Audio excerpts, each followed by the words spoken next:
How often do we find ourselves lost in the storm of emotions, our reactions spiraling, our thoughts tangled in what others did or didn't do? Emotional independence isn't about closing yourself off or pretending you don't care. It's about anchoring yourself so deeply in who you are that you don't need others to validate your worth or direct your emotional weather. Emotional independence is inner strength in motion. It's the freedom to feel fully, without being enslaved by those feelings. It's when your peace is no longer held hostage by someone else's approval or rejection.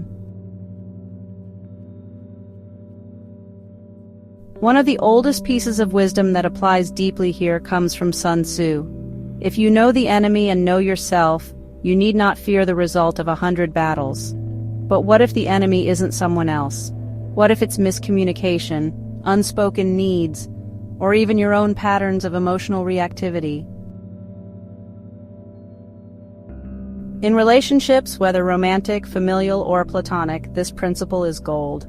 Know yourself and know the other. First, know yourself. That means sitting with your emotions instead of running from them. It means asking hard questions. Why did that comment sting so much?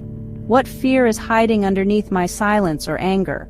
What stories from my past am I projecting onto this moment? When you become aware of your emotional triggers, your unmet needs, your patterns in conflict or connection, you begin to reclaim your power. You stop reacting on autopilot. You pause. You choose. That's emotional freedom. But self-knowledge is only half the equation. To truly grow in emotional independence, you must also learn to understand the other, not from a place of judgment or control, but from empathy, from curiosity, from presence. Ask, what is their love language? What do they fear losing? How do they express care? What shuts them down? What makes them feel safe? This isn't about manipulation. It's not about bending yourself to please or change someone. It's about seeing the full map of the emotional dynamic, so you're not flying blind. You don't walk into emotional territory unprepared. You see both your terrain and theirs, clearly. And clarity is liberation.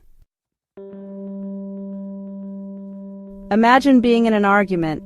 You feel attacked. You want to lash out, but you take a breath. You recognize, this is my old wound speaking. I feel rejected, but that doesn't mean I am being rejected. And at the same time, you look at the other person. You realize they're not being cold. They're scared. They don't know how to handle intensity. In that moment, you've done something revolutionary. You've stepped outside the battlefield.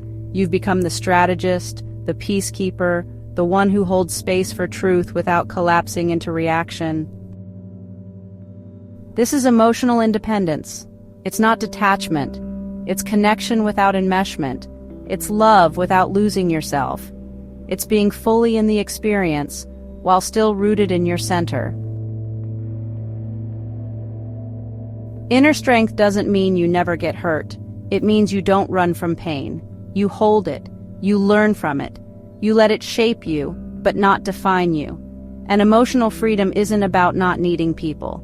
It's about relating from a place of choice, not desperation.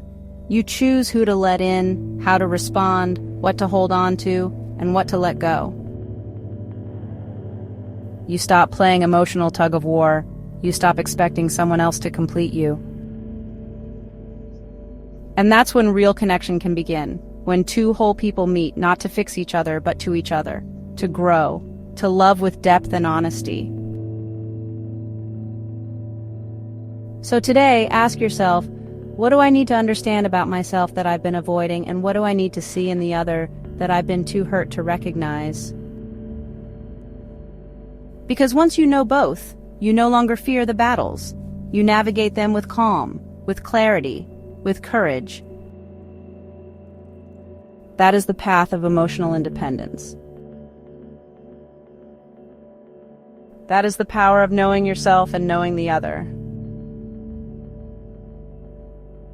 Now I want to hear from you. What's one challenge you're facing? Drop a comment below. If this video helped you, hit like, subscribe, and turn on notifications for more insights on strategy, resilience, and personal growth. Life is a battlefield, but with the right mindset, every challenge becomes a chance to grow.